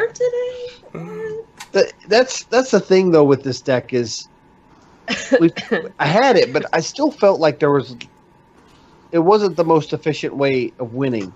And maybe because it's even, I don't know. I do think there is some fat to trim from this deck. Efficiency Especially isn't the Bone everything. Mare. Winning Yeah. is. The Bone Mare could probably. I've never found them very useful yet, but I like the deck as a shell, though. Viper and Nicolina both have done a great job, kind of getting a good shell to build off of. And I love decks like this because you can elaborate on them. So we usually try to do best of 3, so let's try to get that second win in there. Oh, we got to make up for last week in that Peanut Shaman disaster. Yeah, it was bad. It was a bad one. Oh no. Do we keep Grave Shambler ever here? Oh, I think do. so. Yeah, I think yeah. It's so I good. always keep him with the coin, but against a druid, I would keep him because he's going to have a hard time dealing with 4 a 5/5 on 4. So just throwing back the 6 mana card only then? I would say yeah. Sorry, guys. You gotta No, druid. you're fine. This is a new class, right? Yeah. Yeah. So Sharmo, I took out a Bone Mare for Eviscerate. So this is a scenario where you would dagger up and not go face because you want to time the Destruction. yeah, you want to kind of I'm sorry, in this case you want to go face because you want to time the destruction on turn 4. So I would go face here. Yep. So next turn we'll go face with the 2/2, and then that means on turn 3 we'll dagger up and expend a charge. And hopefully we'll draw another 2-drop. I'm gonna try to get a weapon anyway. Apparently tonight on 2 mana turn. That's fine. That's actually fantastic. That's really good. Because aside from Naturalize, that's really the only way he had to remove the Shambler. And see, now on 4, attacking will destroy our weapon. So we won't have to use a mana to destroy it. That makes that a 4-mana 5/5. Okay, so this is definitely mech, huh? Does it change anything? No. Yeah, we don't have any cold blood, so I think Warper is, or I think Shambler is better. Okay. I just know he's going to get more value off the Acolyte, but I don't hate it. We're going to be pushing damage. Yeah, face. Yeah. My only thought was possibly Corpse Taker to kind of eat that Acolyte, but this will work fine. I don't think we care if he draws right now because we want to kill him fast. I don't run swipes in this deck, so that'll be helpful. Nope. Claw. Is he going after the 5/5? He Yep. is. Double Claw and Hero Power? This is a Gonk Druid? It's a Gonk Druid. Really? But doesn't Mech Druid run that as well? They do for the Auctioneers. Yeah. I mean, So he may that's not- actually good. It could be 'cause it's- Miracle. Yeah. Oh, well, wow. So we have Lich King and Harpy. So what, we have Divine Shield left? yeah, that's real sad. Another reason Real the sad. Corpse Takers haven't been real good to me. Do we even What about bother the Corpse Scalper? Taker? Do we Yeah, put I up think it's a I Scalper? think we Scalper here. I like Scalper here and Dagger, and I just go face Yep. and just get as much damage as possible. Yeah, because he's going to start tanking up here pretty soon if he's Mechathon. Yep. Turn 8 Lich King's going to be really good. Especially if we can't deal with it. I'd like to see a Naturalize come out of him. So he'll be down to 1. Oh, maybe. Wrath is fine. For 3? Yep. Wow. It's a Skirt. major denial. I think just, jam Harpy. I like jamming Harpy. Face. Yeah. Yeah, you're pretty much going to swing face every turn. Because on the even turns, you'll have 1 charge left, and you're just going to re-dagger on the odd turns anyways. There's the Auctioneer. Changes my play next turn. Yeah, I like the Cursed Castaway next turn. Yeah. He just popped that for 1. He did. You think he's going to let us trade it? No, pounce. Yeah, this is Mechathon. I Or hate Hakkar. this deck. He's going to Or take... Yeah, it could easily be Hakkar. I've seen more Hakkar than I have Mech Cthulhu, honestly. Sure. Thanks for the mana. This might let us do Captain Hook Tusk. No, I'd Ooh. rather do Lich King for the Death Grip. At this rate, I don't know if we Death Grip anything, though. Yeah, he's only got 8 cards in the deck. Yeah. I think you have to hook Tusk. Yeah, because we got to clear that auctioneer. And even if we did Lich King for the grip, We won't have we can't do it till next turn. So we might as well just play Lich King next turn. I never find it. Never lucky. That's bad. We dagger up and clear the 1/1, right? Yeah. And we just have to send everything into the auctioneer? Feels bad, man. I think so. Could have swung at our face with the auctioneer and worked and done it and saved 1 minion. Yeah, I guess Yeah, it probably would have been better. Whoops. Oh well. maybe. I don't know. But we got us some cold blood action. Unfortunately, we have no Wind Fury to use it with. Yeah, he's used both. Oh, Bark skin. yeah. Oh, yeah. He's going to draw the rest of his deck Mouse. right now. I super hate this deck. Yeah, I do too. I'm not a fan of it at all. Like, this is going to be the whole reason I run Skulking Geist in every single deck that I play. I'm sure this is a car. Yeah, we just Lich King. And then what? We clear the Pyro. I mean, are we looking for Twig? We're not, are we? No, we don't care about Twig at this point. So It's like we throw have down enough the turns. Swamp Ooze. Yeah, it was just a. Yeah. I mean, it's at this point it's moot because Right. We clear the Pyro now, though, right? Yeah. We need the grip. Give us the grip. No, That's not the grip. that's not the grip. Though if it stays alive, that will protect it from naturalize. Nope. Here comes the net. He hasn't used a naturalize at all, has he? No. It is not. No. The way he's dumping his hand makes me believe this is Mechathon. Well, if it was Mechathon, he'd Yeah. have to get rid of a naturalize. It's definitely Which he just Mechathon. did. 'Cause he doesn't use that there if it's Hakkar. Yeah. Yeah, I would agree with you.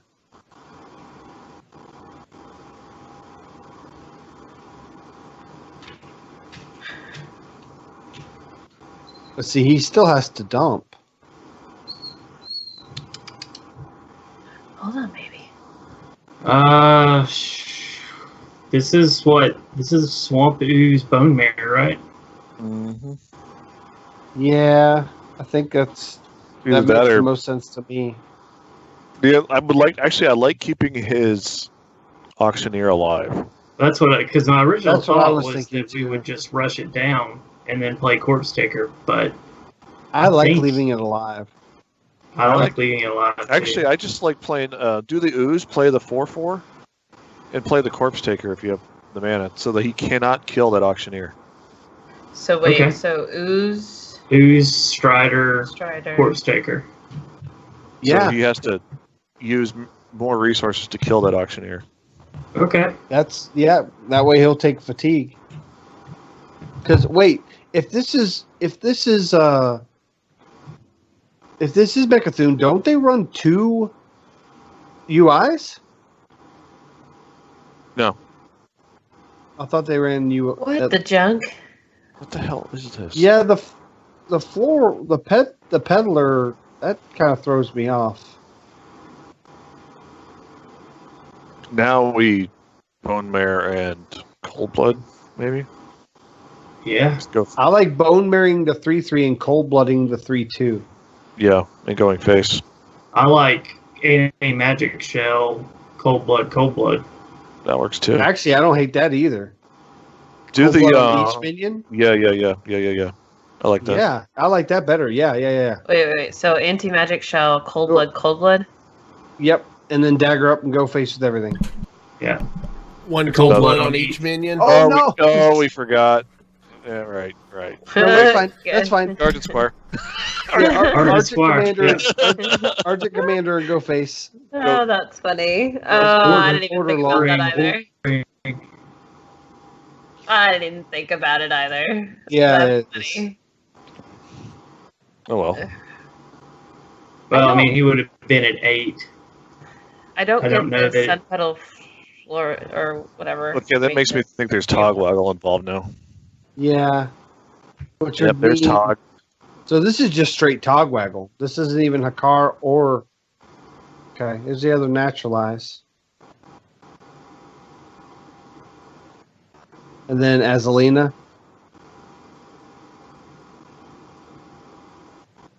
No Azalina? That Yeah, means we can swap that's right. back. Oh, there it is. There it is. There she is.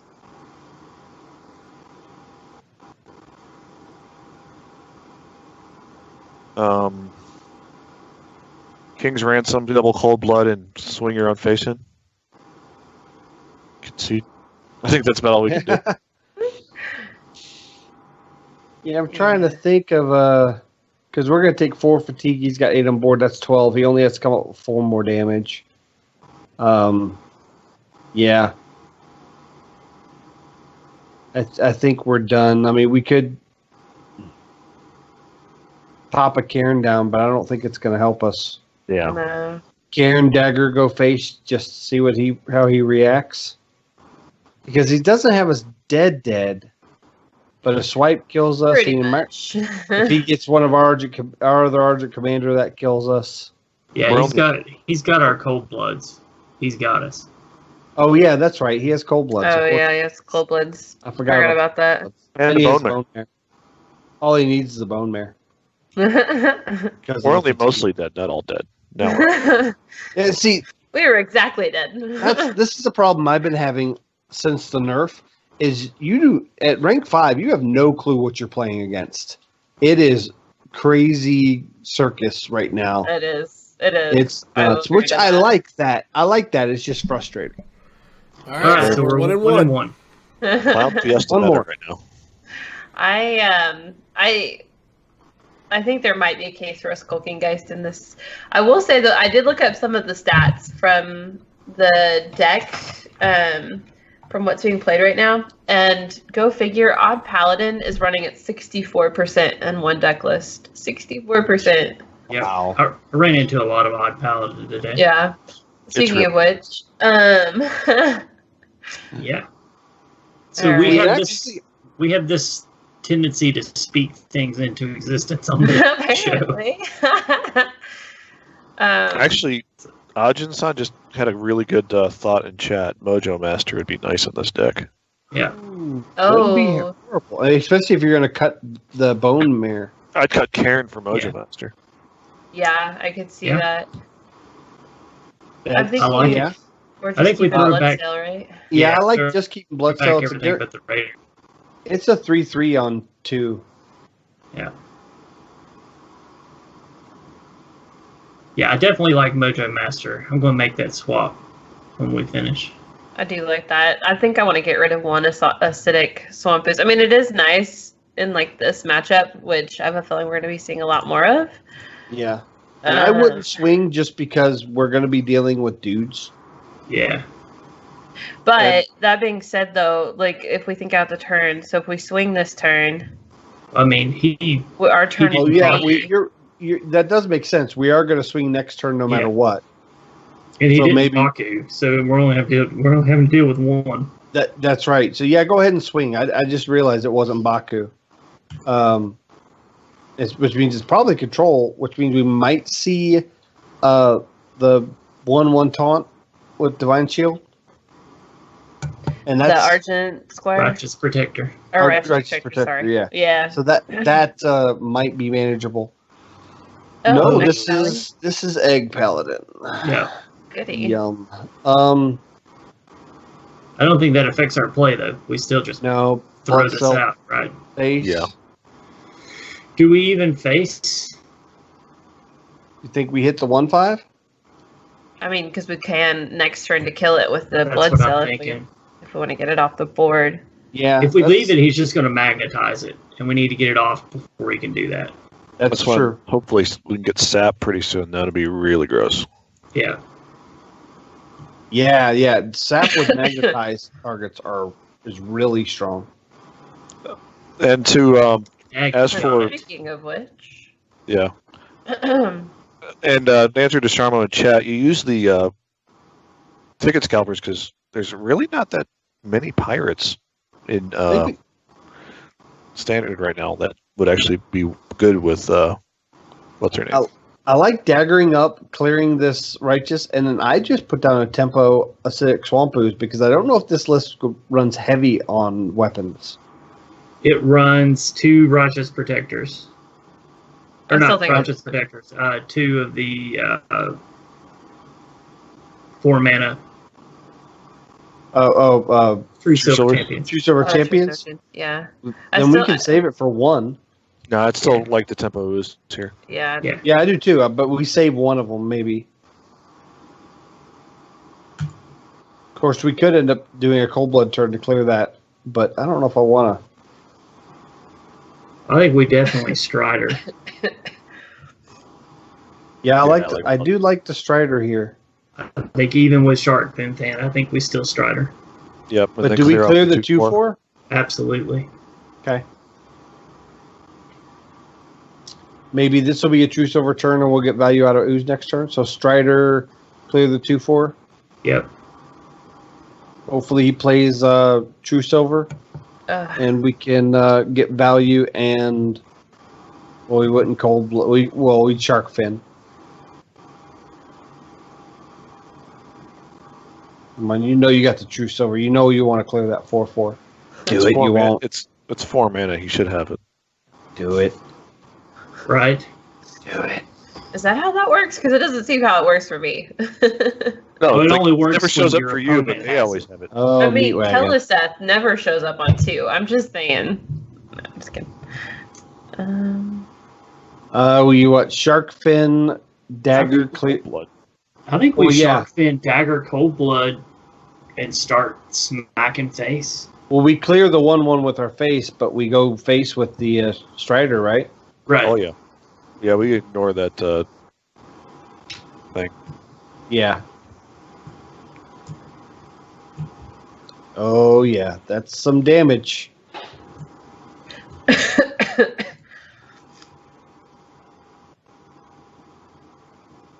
This deck is interesting. With this current build, it feels like you're wanting to get to turn 8 for your finishing, and I'd like to have that be 6 instead. Yeah, I agree. And I think this needs to focus more on being an aggro deck, whereas it's kind of focused more mid-range to control. I'm okay with it being tempo, but to me it's too slow a tempo. Kingdom for a sap. Sap would rule right now. No, Sap. I was close. I was the card below sap. There's no way through this. No. Nope. We would just pop a Shark Fin Fan and hit it with our face. Oh, we can put bot. We can clear it with a backstab and sending everything in. Yeah, we can still get 2 1/1s out of it, though, right? Yeah. He only gains. He 5 only health. gains 5 life. So we backstab it first. Send our face in first to get the 2 1/1s. Right. And it leaves us with a decent board still. Do we just throw out the ooze again? No. I think we are looking for a weapon for that now. I mean, like Consecration kills us more. Here than comes an egg, then we dagger True up. Silver does at this point. What? Oh, Amalgam. no, Well, because He he had buffed 4 it. attack. Yeah, he had buffed it. So that's actually Now bad I'm thinking we keep the ooze, throw out the ooze, because I'm more worried about I'm more worried about Consecration than I am True Silver. Well, we don't want to put out the ooze. Yeah. Okay. If it's Consecration. Right. Right. Stop making sense. Yeah. We don't want to play out the ooze. Oh, there's a spider. This is good. Scalper, clear that with our face and a dude. Dagger up. We're getting awfully low. Yeah, but they don't have a huge amount of burst. Except for when they get a magnetized. Yeah. Yeah, that's true. But the problem is if we leave the 3/2 on the board, it can easily trade into the spider with a Consecrate. I'm thinking you use the 1/1s to clear the 3/2 and just go ahead and develop the ticket scalper. I mean, that plays even more around it. Well, we do go with face and dagger back up, though, right? Yes. And one of the things that I found with this deck is because you got that hero power, you tend to use your smaller minions a little more liberally because you know you're going to be still pushing that 1 damage as often as possible. It feels like there needs to be some form of healing, but you can't put anything in here. You can put the GD ankle biter in. Well, you can put the charged one. Oh, the spine. The rush vile spine or vile whatever. Scalehide. Scalehide. Oh, vicious Scalehide. I was like, I know. Scalehide, and that would actually empower your Corpse Taker. Corpse Taker. What do you take out for that? Maybe the Raiders? 6 mana cards. If you take the Raiders out, you might as well not have Hook Tusk because you're really diluting your pool there. I don't know. Kingdom for a sap. Cheese and crackers. Oh my goodness. Cheese and crackers. I love some of your such language. Gosh. I think we just the 8/8. When she gets really excited is she says junk in a trunk. It's hilarious.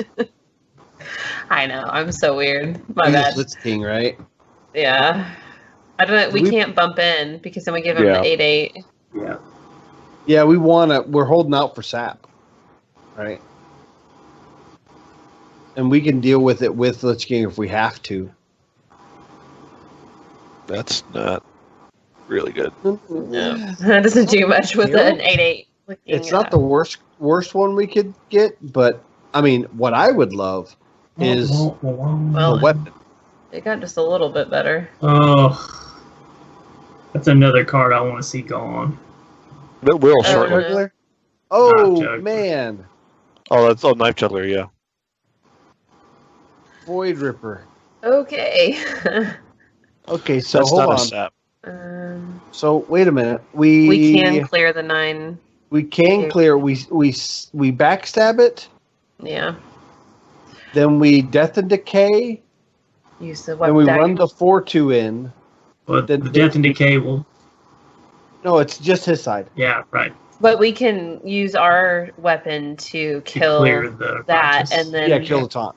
Yep. So okay. But then do we want to curse Castaway? Well, we'll get the death rattle no matter what. So. Well, I was going to say instead of using the spider to clear, you just use the Castaway. We could use the curse. Yeah, we use the curse Castaway to clear. Yeah, So we get so we get the other Cold Blood. I like that. I would like more combo cards in here. Yeah. That's the one thing. The fact there's only 2. Actually, the 3/2, the Minstrel would be really good in this too. Oh, that wouldn't actually be terrible. What's the mana especially cost? if you need 4. It's 4. Yeah, it's 4. Maybe the Minstrel in place of the Ticket Scalpers, and maybe you don't need Hook Tusk. Yeah, I think Hook Tusk is fun, but I don't think it's good enough right now. Yeah, I don't know. I want to make it work, but there's just not a lot of pirate selection. Crying inside. As we doctor the deck and just ruin it. Well, I mean, I feel like we're kind of like gutting it and making it a different deck after like everything that we've talked about pulling out. It kind of isn't this deck anymore. Well, I mean, if it says a pirate shell in it, but if we take the pirate shell out, Kingdom Hey, come on, Zap, please. You're not a sap. Well, Karen. Karen's not bad. Karen's not a sap though. Karen's not a sap. I mean, but it is a lot of value. Karen into Cold Blood on the spider with our face allows us to clear the 3/7. well, we don't even need our face with that. Yeah, because it's going to become an 8/8. So That's right. I don't know why I was thinking. But I like that play. I've actually used the Cold Blood for +2. I know that seems like a travesty, but I have too. But sometimes you just have to. Yeah. But that actually puts the board in a good spot to deal with the 2/6. then you don't hit your face, but you do dagger back up. Yeah, agree. Because we are getting kind of low, but he only has 2 cards in his hand. I just love this card back. It's so pretty. It is. It very much is.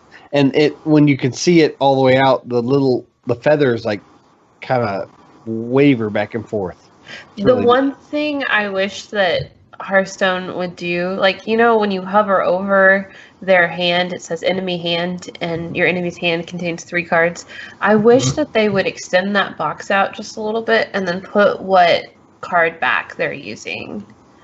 Because there's so many times where I'm like, I don't know what that card back is, you know? So I also wish that there are other games like Eternal that lay the decks flat so you can see the entire card back instead of standing them up like that where you only see the top half.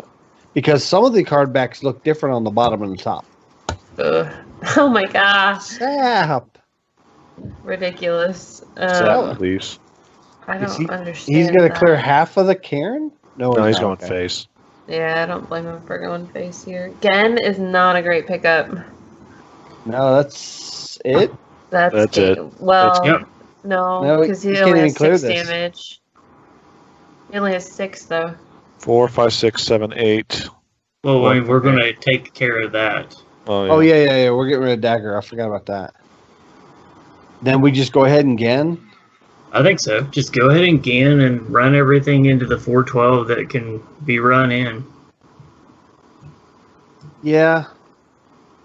I was thinking we only would run in the Cairn, but this works too. I mean, we can't push through it if we don't, because there's No, another 2/6 hiding behind it.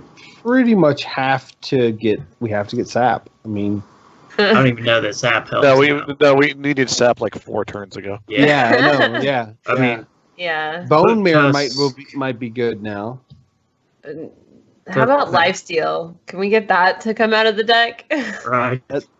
That's something. I think taking the Pirate Shell out and putting in more to support. Corpse Taker build. Yeah, like a Corpse Send it Taker all build. Yeah. face. We have no At way least to he didn't clear have it. anything to magnetize. I guess, as we stabilize at 1 health. There's Hook Tusk. Tusk. It's not a Sap though. What's it get us? Cursed, Castaway. More than? I think there's only 2. No, there's a Scalper. Okay. So we Scalper into it. That would Yes. draw us 2 cards. Yes, we scalper into it. Scalper into the 5/4, and then we Greymane into the. There's the the Sap. Sap. Just That's in time. 3/6. Yeah, we Greymane into the 3/6, right? No, we sapped that 3/6. And then I just clear thought we would- everything else. We're not. Sap- Well, I mean, Sap- we're at 1 health. We have to clear. So, Oh, I know, but I was going to sap the War Gear. okay. I mean, you can do that if you want. I don't think it's matters one way or the other. Well, except I for at would least rather him not definitely be able to put a again on taunt the back down. board. That's the only thing I was looking at. Him not being able to put a taunt back down. I just don't want you to draw something and magnetize it. And then Karen gets to go face. No, Karen doesn't. Karen's got to clear it. We get to go face. If we turn this around because we drew Sap, I'll be amazed. So Consecrate There's wins it no for him. way. There's no way we win this. No Well, we way. got lethal on board. I know, but I mean, surely he has damage. He has to have damage from Magnetic. somewhere. We win. Oh my god! No way! Oh wow! dang it. Hold on. Only even in worse. Hearthstone. Oh my Okay, goodness. there we go. This I is- saved them. Hook Tusk is broken. Hook Tusk did it. But okay, Didn't you so just wait a say minute. take Hook Tusk out? Okay, No, maybe he I'm didn't. wrong. Now he's broken. That All was right. amazing. Hey, you know what? You don't want us to game? Hook Sap. Tusk. No, Sap. Well, Yeah. yeah, eventually. So And you know what? Not hitting again into the 5/5. Kinda. Not Yep. really, but kinda. Yeah, because Okay. if he would have thrown the Well, I taunt mean, down, we still had the Argent, we still got Yeah. version, Yeah. so yeah. but All right. but still. You But guys. see, Flip Tusk got us Going out on a Scalper, winning note. which got us the sap. Yeah. So, all right. Well, that's going to do it for us this week. Again, thank you so much to Run for making the time to come and hang out with us tonight. It was a whole lot of fun. It was. Thank you guys so much for having me. And thank you to Versika again for all the years you've put into this show to get it to where it is. Enjoy your time. And before we go, I have to get you to say it. Run. Just give me one stars in a bucket. Why? Stars in a bucket, Zeratio. Yes. I love it when you say stars in a bucket. Just cracks me up. All my things. I didn't say golly gee whiz in the podcast, so that was pretty good. That's okay. That's okay. You gotta say some stuff for your show, right? That's right. Yeah, you know it. So At least I didn't say junk in the trunk either on the podcast. That's my favorite right there. If you guys have any questions or comments about the show, or you have any questions about the deck, or any questions for Run, please send those over to heropowerpodcast@gmail.com. Hit that subscribe button below on YouTube if you haven't done so, or give us a follow on Twitch to be alerted when we go live. Go give Run a follow on Twitch so you can check out her awesome streams. And for more details on our Patreon, you can find that at patreon.com/heropower. We'll see you all again next week. Good And real quick- gaming. And real quick, make sure to flood Versika's Twitter with lots of love Fishing and questions. appreciation. Fishing question. Hit him up. What is a fish?